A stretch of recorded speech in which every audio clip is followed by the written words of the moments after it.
മതി മതി മതി.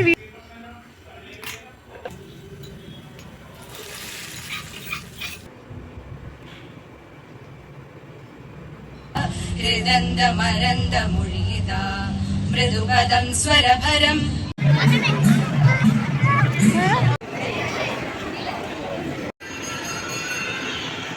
Hello, welcome back to another video. എല്ലാവർക്കും നമസ്കാരം. പുതിയ വ്ളോഗിലേക്ക് എല്ലാവർക്കും സ്വാഗതം. അപ്പോൾ നമ്മുടെ ഇന്നത്തെ വ്ളോഗ് ഒരു സൺഡേ വ്ളോഗാണ് കേട്ടോ. ഈ സൺഡേ ഭയങ്കര സ്പെഷ്യലായിട്ടുള്ളൊരു സൺഡേ ആണ് എനിക്കിട്ടോ. അതെന്താണെന്നുള്ളത് ഞാൻ വഴിയെ കാണിച്ചു തരാം.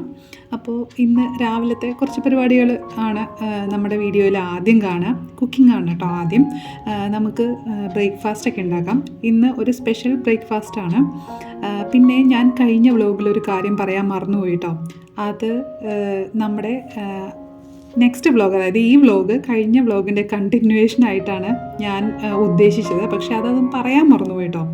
അപ്പോൾ കഴിഞ്ഞ വ്ളോഗിൽ നമ്മൾ അപ്പത്തിന് കലക്കി വെച്ചിട്ടുണ്ടായിരുന്നു. റാഗി പൊടി ചേർത്തിട്ട് നമ്മുടെ ലെഫ്റ്റ് ഓവർ അപ്പം മാവിലേക്ക് റാഗിപ്പൊടി ചേർത്ത് കലക്കി വെച്ചിട്ടുണ്ടായിരുന്നു. അപ്പോൾ അത് വെച്ചിട്ട് നമ്മൾ ഇന്ന് അപ്പം ഉണ്ടാക്കുന്നുണ്ട് കേട്ടോ. അപ്പോൾ എങ്ങനെ ഉണ്ടാവും ആ അപ്പം എന്നുള്ളതൊന്ന് കണ്ടു നോക്കൂ. പിന്നെ ഒരു സ്പെഷ്യൽ, ഞാൻ എപ്പോഴും ഉണ്ടാക്കുന്നത് ഇവിടെ സ്പെഷ്യലല്ല, പക്ഷേ അതൊരു സ്പെഷ്യൽ സംഭവമായിട്ടാണ് ഞാൻ ഉണ്ടാക്കുന്നത്. അത് എന്താണെന്ന് വെച്ചാൽ ഒരു സ്റ്റൂ ആണ്, നമ്മുടെ വെജിറ്റബിൾ സ്റ്റൂ ആണ്. പക്ഷേ അത് കുറച്ച് സ്പെഷ്യലാക്കാനായിട്ട് കുറച്ച് ഞാൻ എപ്പോഴും ഇടാറുള്ള കുറച്ച് സീക്രട്ട് ഇൻഗ്രീഡിയൻസും കൂടെ ഇട്ട് കഴിയുമ്പം സംഭവം അടിപൊളിയായിരിക്കും കേട്ടോ. പിള്ളേർക്കും നല്ല ഇഷ്ടപ്പെടും. എന്നാൽ ഇതിലൊന്നും നമ്മൾ വേറെ എന്താ പറയുക, ടേസ്റ്റ് കൂട്ടാനായിട്ട് പ്രത്യേകിച്ച് വേറൊന്നും ചേർക്കുന്നത്, നമ്മുടെ വീട്ടിലുള്ള സാധനങ്ങൾ തന്നെയാണ് ചേർക്കുന്നത് കേട്ടോ. അപ്പോൾ ടേസ്റ്റ് മേക്കറോ അങ്ങനെ പ്രത്യേകിച്ചായിട്ടൊന്നും നമ്മൾ ഇടണില്ല.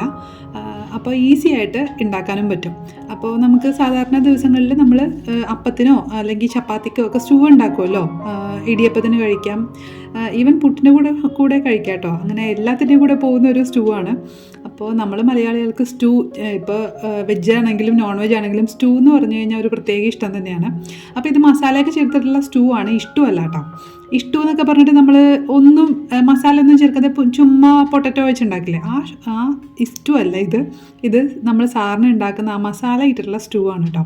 അപ്പോൾ ഞാനിപ്പോൾ രാവിലെ എൻ്റെ തിരക്കുകളൊക്കെ ഒന്ന് കാമായിട്ടൊന്ന് കിച്ചണിൽ നിൽക്കാൻ വേണ്ടിയിട്ട് ഞാൻ പ്രിപ്പ് ചെയ്ത് വയ്ക്കാറുണ്ട് മിക്കവാറും. അങ്ങനെ വിട്ടു പോകുന്ന ദിവസങ്ങളില്ല. കാരണം എനിക്ക് രാവിലെ കുറച്ച് സമാധാനമായിട്ട് അടുക്കളയിൽ കയറുന്നതിനോടാണ് താല്പര്യം. എനിക്ക് കുറച്ച് സ്ലോയിൽ, അതായത് നമ്മൾ സമയമെടുത്ത് തിരക്ക് പിടിച്ചിങ്ങനെ ചെയ്യാതെ നമ്മൾ ഗ്രാജുവലായിട്ട് ചെയ്യുന്ന നോർമലായിട്ട് തന്നെ കാര്യങ്ങൾ ചെയ്ത് പോകുന്നതാണ് എനിക്ക് എപ്പോഴും ഇഷ്ടം. അപ്പോൾ ആ ഒരു ഡേ എനിക്ക് ആ ഒരു വൈബിൽ തന്നെ എനിക്ക് എൻഡ് ചെയ്യാൻ പറ്റാറുണ്ട് കേട്ടോ. അപ്പോൾ അതുകൊണ്ട് തന്നെ ഞാൻ രാവിലെ ഈസി ആയിട്ടും നമ്മൾ വലിയ ഹറിബറിയൊന്നും ഇല്ലാതെ കാര്യങ്ങൾ ചെയ്യാനായിട്ട് ഒരേ ഒരു വഴി എന്ന് പറഞ്ഞാൽ പ്രിപ്പാണ്.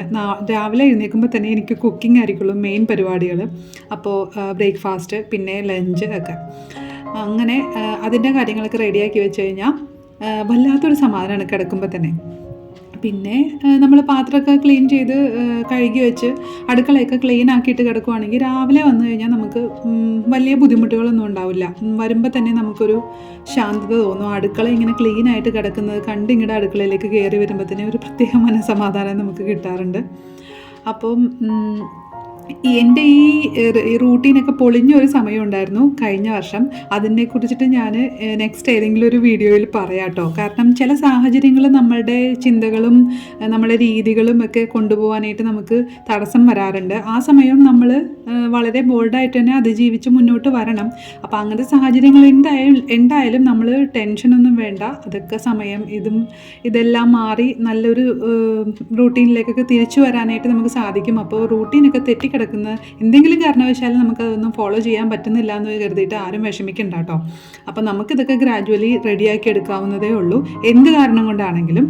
അപ്പോൾ അത് ഞാൻ ചുമ്മാ ഒന്ന് പറഞ്ഞതേ ഉള്ളൂ കേട്ടോ. അപ്പോൾ നമ്മുടെ സ്റ്റൂവിൻ്റെ കാര്യങ്ങളൊക്കെ ഞാൻ ചെയ്തുകൊണ്ടിരിക്കുകയാണ്. അപ്പം ഇതിൽ പൊട്ടറ്റോയും ക്യാരറ്റും ബീൻസും ആണ് ചേർത്തിരിക്കുന്നത്. പിന്നെ നമ്മുടെ മസാലകളുണ്ടല്ലോ, അത് വളരെ കുറച്ച് ഇടുള്ളൂ കേട്ടോ. ഞാൻ ഒരുപാട് മസാലകൾ ഇടില്ല. പട്ടയൊക്കെ ആണെങ്കിൽ ഒരു കുഞ്ഞു കഷ്ണം, 2 ഏലക്ക. പിന്നെ ഏലക്ക ഞാൻ എപ്പോഴും തൊണ്ട് കളഞ്ഞിട്ടാണ്, അതിൻ്റെ തൊലി കളഞ്ഞിട്ടാണ് ഞാൻ എപ്പോഴും ആ കുരു മാത്രമേ ചേർക്കാറുള്ളൂ. പക്ഷേ സ്റ്റൂവിൽ ചേർക്കുമ്പോൾ ഉള്ളൊരു കുഴപ്പം എന്ന് പറഞ്ഞാൽ അതങ്ങനെ കടിച്ചു കഴിഞ്ഞാൽ നമുക്ക് വല്ലാത്തൊരു അതിൻ്റെ ഒരു കുത്തൽ ടേസ്റ്റ് വരും. അപ്പോൾ അതുകൊണ്ട് ഞാൻ ഇതിലേക്ക് അങ്ങനെ തന്നെയാണ് ചേർക്കണേ. ഇച്ചിരി കുരുമുളക്, വളരെ കുറച്ച് പെരിഞ്ജീരകം, അങ്ങനെ കുറച്ച് മസാലകളും, സവാള ചേർത്തിട്ടുണ്ട്, ആവശ്യത്തിന് എരിവിന് പച്ചമുളക്, പിന്നെ ഇത്തിരി 2-3 ഒരു 5-6 കുരുമുളക് ഇടുന്നുണ്ടല്ലോ, അതിൻ്റെ എരിവൊക്കെ ഉണ്ട്. ഇത് ഒരുപാട് എരിവുള്ളൊരു സ്റ്റൂ അല്ല. അപ്പോൾ കറിവേപ്പിലയും കൂടി ഇട്ട് നമ്മൾ കുറച്ച് വെള്ളം കൂടി ഒഴിച്ച്, ഒരുപാട് വെള്ളം വേണ്ട, നമ്മൾ തേങ്ങ ഇടുന്നതാണ്, അപ്പം ഒരുപാട് വെള്ളം വേണ്ട, കുറച്ച് വെള്ളം കൂടി ഒഴിച്ചിട്ട് 1-2 വിസിലങ്ങ് കൊടുക്കുക. അപ്പോഴാണ് ഞാൻ നോക്കിയപ്പം വെളിച്ചെണ്ണ തീർന്നിരിക്കുകയായിരുന്നു. അപ്പോൾ നമ്മുടെ വിസിൽ പോയിട്ടാ. അപ്പോൾ വെളിച്ചെണ്ണ തീർന്നിരിക്കുകയായിരുന്നു.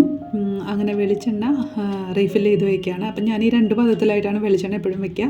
ഇത് സ്പ്രേ ചെയ്യുന്ന ആ ബോട്ടിലുണ്ടല്ലോ, അത് ഭയങ്കര സൗകര്യമാണ് കേട്ടോ. നമ്മൾ ഈ അപ്പോൾ എന്തെങ്കിലുമൊക്കെ ഉണ്ടെങ്കിൽ, ഞാൻ വെളിച്ചെണ്ണയാണ് ഈ നമ്മുടെ ദോശക്കല്ലിലൊക്കെ തേക്കുന്നതെന്നുണ്ടെങ്കിൽ ജസ്റ്റ് സ്പ്രേ ചെയ്തിട്ട് ഒന്ന് പുരട്ടി കൊടുത്താൽ മതി. അപ്പോൾ നമുക്ക് ഭയങ്കര ഈസി ആയിട്ട് അത് കൈകാര്യം ചെയ്യാം. പിന്നെ വെളിച്ചെണ്ണ ഒരു പാത്രത്തിലേക്ക് എടുത്ത് വെച്ച് എടുക്കുകയൊന്നും വേണ്ട. അതിപ്പോൾ എന്തെണ്ണയായാലും നമുക്കങ്ങനെ സ്പ്രേ ചെയ്ത് ഉപയോഗിക്കുന്നുണ്ടെങ്കിൽ ഭയങ്കര നല്ലൊരു യൂസ്ഫുൾ ആയിട്ടുള്ളൊരു പ്രോഡക്റ്റാണ് കേട്ടോ ഇത്. ഞാനിപ്പോൾ കുറച്ച് നാളായി ഇത് യൂസ് ചെയ്യുന്നത്. അപ്പം വേറെ ഒരെണ്ണം വാങ്ങിക്കണമെന്ന് വിചാരിച്ചിരിക്കുകയാണ്. വേറെ ഓയിൽ എന്തെങ്കിലും സ്പ്രേ ചെയ്യാനായിട്ട്, നല്ലെണ്ണ ഒഴിച്ച് വയ്ക്കാനായിട്ട് എനിക്ക് ഒരെണ്ണം വേണം എന്ന് വിചാരിച്ചിരിക്കുകയാണ്. അപ്പോൾ നല്ല ക്വാളിറ്റി ഉള്ള നല്ലൊരു പ്രോഡക്റ്റ് ആയതുകൊണ്ടാണല്ലോ നമ്മൾ വീണ്ടും വാങ്ങിക്കണം എന്നുള്ളൊരു ചിന്ത വരുന്നത്. അപ്പോൾ ഈ വെളിച്ചെണ്ണയുടെ ബോട്ടിൽ ഞാനിവിടെ ചെന്നൈയിൽ വന്ന സമയത്ത് വാങ്ങിച്ചാണ് കേട്ടോ വലുത്. അതിനും വേറെ കുഴപ്പമൊന്നുമില്ല, എനിക്ക് ഭയങ്കര ഇഷ്ടമാണ്. എനിക്ക് ഗ്ലാസ് ബോട്ടിലിൽ തന്നെ ഓയിലെല്ലാം ഇട്ട് വയ്ക്കുന്നതാണ് എനിക്ക് താല്പര്യം. അപ്പോൾ അത് കഴിഞ്ഞിട്ട് നമ്മുടെ സ്റ്റൂവിന് തേങ്ങ വേണമല്ലോ. അപ്പോൾ തേങ്ങ ചിരകിയിട്ടുണ്ടായിരുന്നില്ല, അപ്പോൾ അതും കൂടെ വേഗം ചിരകി വെച്ചു. തലേ ദിവസം തേങ്ങ ചിരകൽ നടന്നില്ല. പിന്നെ തേങ്ങ പൊട്ടിച്ച് ഇട്ടിട്ടുണ്ടെങ്കിൽ ചിരകി മൊത്തത്തിൽ ഫ്രിഡ്ജിലേക്ക് അങ്ങ് വയ്ക്കണം. അതല്ല പകുതി വെച്ച് അതെനിക്കിഷ്ടമല്ല. അപ്പോൾ ഞാൻ അങ്ങനെയാണ് വെക്കാറ് കേട്ടോ. രാവിലെ തേങ്ങ ചിരകിയെടുത്തു.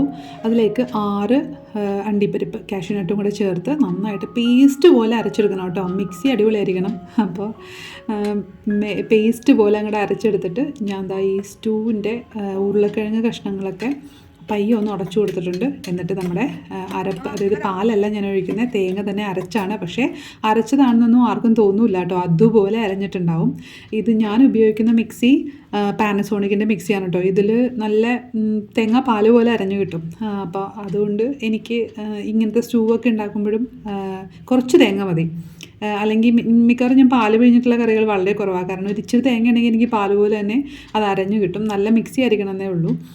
അപ്പോൾ നമ്മുടെ ഇത് ഒരുപാട് തിളക്കാൻ പാടില്ല, ജസ്റ്റ് ഒന്ന് തിളച്ച്, അതായത് പച്ചമണം മാറാം, അത്രയും മാത്രമേ പാടുള്ളൂ. അപ്പോൾ ഇളക്കി തിളപ്പിക്കുകയാണെങ്കിൽ തിളച്ച് പോവില്ല, പച്ചമണം മാറിയും കിട്ടും. അപ്പോൾ നമുക്കങ്ങനെ ഒന്ന് റെഡിയാക്കി എടുക്കാം. എന്നിട്ട് ഇതിങ്ങനെ തന്നെ വേണമെങ്കിൽ സ്റ്റൂ ഉപയോഗിക്കാം, അതല്ലെങ്കിൽ താളിച്ചിടാം. വെളിച്ചെണ്ണയോ എന്ത് എണ്ണയാണെങ്കിലും നമുക്ക് താളിച്ചിടാം. വെളിച്ചെണ്ണ നന്നായിരിക്കും. ഞാനിപ്പം ഗീയിലാണ് താളിക്കുന്നത്, ഒരുപാട് ഗീ ഒന്നും എടുത്തിട്ടില്ല. അതിലേക്ക് വളരെ കുറച്ച് എടുത്തിട്ടേ ഉള്ളൂ. എന്നിട്ട് കറിവേപ്പിലയും കൂടി ഇട്ടിട്ട് ജസ്റ്റ് ഒന്ന് താളിച്ചെടുക്കുകയാണ്. ഒരു പ്രത്യേക ടേസ്റ്റാണ് കേട്ടോ ഈ നെയ്യ് ചേർത്ത് കഴിയുമ്പോൾ. സ്റ്റൂവിന് നെയ്യ് അടിപൊളിയാണ് കേട്ടോ.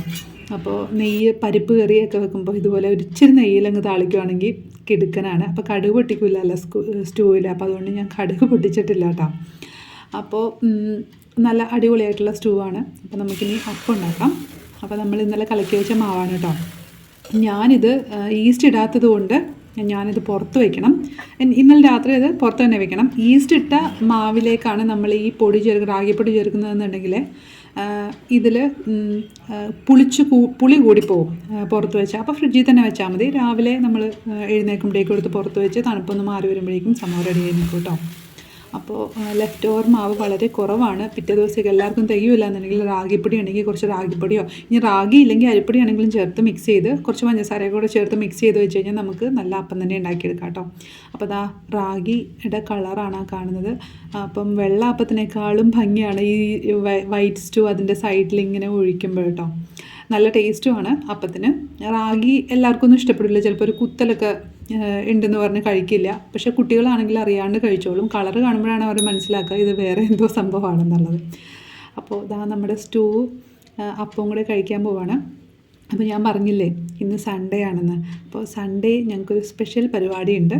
അതായത് നമ്മുടെ CTMയുടെ കലോത്സവം നടന്നുകൊണ്ടിരിക്കുകയാണ്. അതായത് തമിഴ്നാട്ടിലെ മലയാളികളുടെ അസോസിയേഷൻ്റെ പേരാണല്ലോ CTMA. അപ്പോൾ അതിൻ്റെ കലോത്സവം നടക്കുകയാണ്. എല്ലാ വർഷവും ജൂലൈ മാസമായിരിക്കുള്ളൂ കലോത്സവം നടക്കുക. അപ്പോൾ നമ്മുടെ സമാജത്തിനും ഒരുപാട് പരിപാടികൾ ഉണ്ടാവാറുണ്ട്. കഴിഞ്ഞ തവണ ഞാൻ 2 പരിപാടിക്ക് ഉണ്ടായിരുന്നു. ഗ്രൂപ്പ് സോങ്ങിനും ഉണ്ടായിരുന്നു, തിരുവാതിരയ്ക്കും ഉണ്ടായിരുന്നു. ഇത്തവണ ഞാൻ തിരുവാതിരയ്ക്ക് ഞാൻ പോകാൻ പറ്റിയില്ല. എനിക്ക് കുറച്ച് അസൗകര്യം വന്നുകൊണ്ട് ഞാൻ പോയില്ല. പിന്നെ പാട്ടിന്, അതായത് ഗ്രൂപ്പ് സോങ്ങിന് ഉണ്ടായിരുന്നു. അങ്ങനെ ഗ്രൂപ്പ് സോങ്ങിന് വേണ്ടിയിട്ട് അന്ന് വന്നേക്കുവാണ്. തിരുവാതിര അപ്പോൾ തലേ ദിവസമായിരുന്നു കേട്ടോ. 2 ദിവസമായിട്ടാണ് നടന്നത്. തിരുവാതിര ശനിയാഴ്ച കഴിഞ്ഞു, ഞായറാഴ്ച ഞാൻ പരിപാടിക്ക് വേണ്ടി വന്നേക്കുവാണ്. അപ്പോൾ നമ്മുടെ ഫ്രണ്ട്സൊക്കെ അവിടെ ഇവിടെയൊക്കെ ഉണ്ട് കേട്ടോ. അങ്ങനെ ഞങ്ങൾ ഫാമിലി ആയിട്ടാണ് വന്നത്. അപ്പോൾ ഇവിടെയൊക്കെ കണ്ട് അങ്ങനെ പോവാണ്. ഇത് എഗ്മോറിൽ വെച്ചിട്ടാണ് കേട്ടോ നടന്നത്. അപ്പോൾ അവിടെ പരിപാടിയൊക്കെ നടന്നുകൊണ്ടിരിക്കുകയാണ്. ഒരുപാട് പരിപാടികളുണ്ടായിരുന്നു കേട്ടോ. മൊത്തം കുറേ സ്റ്റേജ് ഉണ്ട് അവിടെ. പല പല പരിപാടികൾ ഇങ്ങനെ നടന്നുകൊണ്ടിരിക്കുകയാണ്. അപ്പോൾ നമ്മുടെ പാട്ട് കഴിഞ്ഞിട്ടുള്ള സമയത്താണ് ഞാനിങ്ങനെ റിലാക്സ് ചെയ്ത് അങ്ങനെ നടക്കണം കേട്ടോ.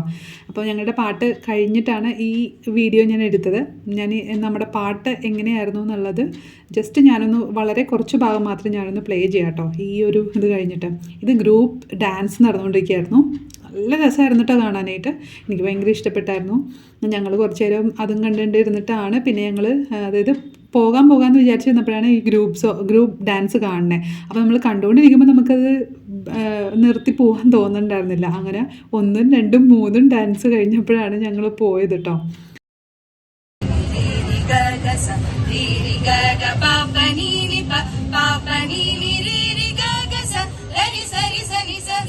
Pani paga pa pagari gari sani gari sari sani sani pani pagari ri ga ga pa pani ni sa sa ri ri ga ga pa pani ni ri ri ri ri ga ga pa pani ni ga ga gari sari sani sani pari pagari ga paga pani sa ri ga paga pani sa ri ga paga pani sa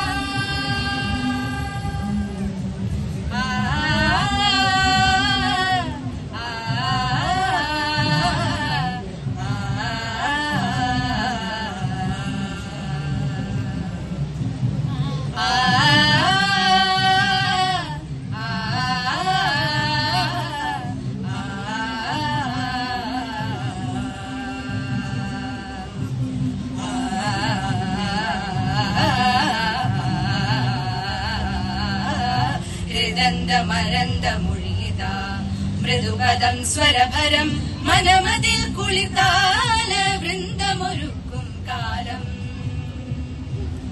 കിളിപ്പാട്ടിൻ ചേലിലൊരുക്കും ഗീതം രാഗമായി ഭാവമായി സ്വരമഴ പൊഴിയേ രാവിതിൽ ഹൃദന്ത മരന്ത മൊഴിത മൃദുപദം സ്വരഭരം മനമതിൽ കുളിർത്താല വൃന്ദമൊരുക്കും കാലം. അങ്ങനെ അവിടെ നിന്ന് ഞങ്ങൾ നേരെ വടപളനി മുരുകൻ ടെമ്പിളിലേക്കാണ് കേട്ടോ വന്നത്. അപ്പോൾ നമ്മളുടെ ഈ പരിപാടി നടന്നിരുന്ന വെന്യൂന്ന് വളരെ അടുത്ത് തന്നെയായിരുന്നു. നമ്മൾ പോരുന്ന വഴി തന്നെയായിരുന്നു ഇവിടെ വടപളനി മുരുകൻ ടെമ്പിൾ. അപ്പോൾ കഴിഞ്ഞ വർഷം ഞാനിവിടെ വന്ന സമയത്ത് ഇങ്ങനെ പോയപ്പോൾ ഷൈചേട്ടനോട് പറഞ്ഞു. അപ്പോൾ നമ്മൾ ആ ഓവർ ബ്രിഡ്ജ് കയറുമ്പോൾ തന്നെ നമുക്ക് ഈ മുരുകൻ ടെമ്പിളിൻ്റെ ഇത് കാണാം കേട്ടോ, ഗോപുരം കാണാം. അപ്പം ഞാനിങ്ങനെ ഇവിടെ വരണം എന്നൊക്കെ മനസ്സിൽ വിചാരിച്ചിട്ടുണ്ടായിരുന്നു, ആഗ്രഹിച്ചിട്ടുണ്ടായിരുന്നു. എന്തായാലും ഇത്തവണ ഞങ്ങൾ പ്ലാൻ ചെയ്തിട്ടാണ് വന്നത്. അപ്പോൾ പോകുന്ന വഴി കയറാമെന്ന്. അങ്ങനെ ഞങ്ങൾ അമ്പലത്തിൽ തൊഴുത് കഴിഞ്ഞിട്ടുള്ള വീഡിയോ ആണ് കേട്ടോ. തൊഴുത് കഴിഞ്ഞ് ഞാൻ ജസ്റ്റ് പുറത്തേക്ക് ഇറങ്ങി ആ കുളം കണ്ടപ്പോൾ തൊട്ടിട്ടാണ് ഞാൻ വീഡിയോ എടുക്കാൻ തുടങ്ങിയത്. എന്തായാലും തൊഴുത് കഴിഞ്ഞ് പുറത്തോട്ട് ഇറങ്ങി, ആ കുളം പുറത്താണല്ലോ, അവിടെ നിന്നിട്ട് ഞാൻ ജസ്റ്റ് ഫോൺ എടുത്തു വീഡിയോ എടുക്കാൻ വേണ്ടിയിട്ട്. അത്ര തന്നെ ഞാൻ ഫോണൊന്നും എടുത്തിട്ടുണ്ടായിരുന്നില്ല. അകത്ത് നന്നായിട്ട് ദർശനമൊക്കെ കിട്ടി. അപ്പോൾ ഞാനെടുത്ത് ഫോൺ നോക്കിയപ്പോൾ നമ്മുടെ ഗ്രൂപ്പിൽ മെസ്സേജ്, ഞങ്ങളുടെ ഗ്രൂപ്പ് സോങ്ങിന് ഫസ്റ്റ്. അപ്പോൾ ഭയങ്കര ഒരു ഹാപ്പിനെസ് ആയിരുന്നു കേട്ടോ എനിക്ക്. കാരണം ഞാൻ അമ്പലത്തിൽ നിന്ന് തൊഴുത് ജസ്റ്റ് പുറത്തേക്ക് ഇറങ്ങി ഞാൻ ഫോൺ നോക്കുമ്പോൾ നമുക്ക് അങ്ങനെ ഒരു ന്യൂസ് കാണുമ്പോൾ നമ്മൾ പെട്ടെന്ന് ഭയങ്കര ബ്ലെസ്ഡ് ആയിട്ടുള്ള ആ ഒരു ഫീലിംഗ് നമുക്ക് കിട്ടുമല്ലോ. ഭയങ്കര ഹാപ്പി ആയിരുന്നു. അപ്പം ഞങ്ങൾക്ക് എല്ലാവർക്കും വേണ്ടിയിട്ട് ഞാൻ ഭഗവാനോട് നന്ദി പറഞ്ഞിട്ടാണ് ഇറങ്ങിയത്. പിന്നെ നെയ്വിളക്കൊക്കെ തെളിയിച്ചു. അപ്പോൾ അകത്ത് പിന്നെ രണ്ടാമത് കയറി, അവിടെ നിന്ന് തന്നെ അകത്തേക്ക് കയറി ഞങ്ങൾ പിന്നെ ഈ വഴി തന്നെയാണ് പുറത്തേക്ക് ഇറങ്ങേണ്ടത്. നമ്മുടെ ചെരുപ്പൊക്കെ വേറെ ഗോപുരത്തിൻ്റെ സൈഡിൽ, വേറെ നടയുടെ സൈഡിലായിരുന്നു പുറത്തിട്ടിരുന്നത്. അപ്പോൾ അകത്തോട്ട് തന്നെയാണ് നമ്മൾ പുറത്തേക്ക് ഇറങ്ങേണ്ടത്. അപ്പോൾ അത് കഴിഞ്ഞിട്ട് ഞങ്ങൾ നെയ്വിളക്കൊക്കെ തെളിയിച്ചു. അത് കഴിഞ്ഞ് പുറത്തേക്ക് ഇറങ്ങുന്നതിന് മുന്നേ ആയിട്ട് പ്രസാദം വാങ്ങിച്ചു കേട്ടോ. അപ്പോൾ പ്രസാദം അന്ന് ചക്കരപ്പൊങ്കലായിരുന്നു. പാറുവിനും ഭയങ്കര ഇഷ്ടപ്പെട്ടു ചക്കരപ്പൊങ്കൽ. അവളിങ്ങനെ ഇപ്പോൾ അമ്പലത്തിലൊക്കെ വന്നിട്ട് പ്രസാദമൊക്കെ കഴിച്ചിട്ട് പരിചയമുണ്ട്. പുളിയോദര ആണെങ്കിൽ മാത്രമാണ് പുള്ളിക്കാർക്ക് അത്ര ഇതില്ലാത്ത. തൈര് സാദവും ചക്കരപ്പൊങ്കലൊക്കെ ഭയങ്കര ഇഷ്ടമാണ് ഇപ്പം. അപ്പോൾ അവൾക്ക് നല്ല ഇഷ്ടപ്പെട്ടു. തന്നെ വേഗം ഇരുന്ന് കഴിക്കുന്നുണ്ടായിരുന്നു. പിന്നെ ഞങ്ങൾ പരിപാടിയൊക്കെ കഴിഞ്ഞിട്ട് വന്നപ്പോഴേക്കും ഇച്ചിരി വിശപ്പൊക്കെ ഉണ്ടായിരുന്നു. അതും നമ്മളിന്ന് ലഞ്ച് വീട്ടിൽ ഉണ്ടാക്കാൻ സമയം കിട്ടിയില്ല. അപ്പം ഞങ്ങൾ നേരെ നമ്മുടെ പരിപാടി സ്ഥലത്തേക്ക് പോയി. പിന്നെ അവിടെ ഫുഡ് ഉണ്ടായിരുന്നു. അവിടെ നെയ്ച്ചോറും ഒരു വെജിറ്റബിൾ കുറുമയുമായിരുന്നു കേട്ടോ. നല്ല ടേസ്റ്റ് ഉണ്ടായിരുന്നു. അപ്പോൾ അത് കഴിച്ചു. അതും കഴിച്ചിട്ടാണ് നമ്മൾ പരിപാടിയൊക്കെ കഴിഞ്ഞിട്ട് പോകുന്നത് കേട്ടോ. അപ്പോൾ അത് കഴിച്ചിട്ടാണ് നമ്മുടെ പരിപാടി നടന്നത്. ഞങ്ങളുടെ പരിപാടി ഒരു 4:30 ആ സമയത്തായിരുന്നു, 4 മണിക്ക് ശേഷമായിരുന്നു. അത് കഴിഞ്ഞ് ഞങ്ങൾ 5 മണി കഴിഞ്ഞപ്പോഴേക്കും 5:30 ആയപ്പോഴേക്കും അമ്പലത്തിലെത്തി കേട്ടോ. പിന്നെ ദർശനവും കഴിഞ്ഞ് ഇതെല്ലാം കഴിഞ്ഞ് ഇറങ്ങിയപ്പോൾ കുറച്ച് സമയമായി. കുറച്ച് നേരം റിലാക്സ് ചെയ്ത് അവിടെ ഇരുന്ന് ഇതേപോലെ നമ്മൾ സമാധാനപരമായിട്ട് പോന്നു. അപ്പോൾ ഒരു ഭയങ്കര ബ്ലെസ്ഡ് ഡേ ആയിട്ടാണ് എനിക്ക് ഫീൽ ചെയ്തത്. നല്ലൊരു സൺഡേ ആയിരുന്നു, നല്ലൊരു വീക്കെൻഡ് ആയിരുന്നു. അപ്പോൾ വീഡിയോ ഇഷ്ടപ്പെടുവാണെങ്കിൽ ഉറപ്പായിട്ടും സബ്സ്ക്രൈബ് ചെയ്യുക, സപ്പോർട്ട് ചെയ്യുക. അഭിപ്രായങ്ങൾ എന്തെങ്കിലും ഉണ്ടെങ്കിൽ കമൻറ്റായിട്ട് ഷെയർ ചെയ്യാം കേട്ടോ. അപ്പോൾ എനിക്കും വീഡിയോ ഒക്കെ ചെയ്യാനൊരു ഇൻസ്പിറേഷനാണ്. അപ്പോൾ പുതിയൊരു നല്ല വീഡിയോ ആയിട്ട് നമുക്ക് വീണ്ടും കാണാം. പുതുതായി സബ്സ്ക്രൈബ് ചെയ്ത എല്ലാവർക്കും താങ്ക് യു സോ മച്ച്. അപ്പോൾ വീണ്ടും കാണാം. ബൈ.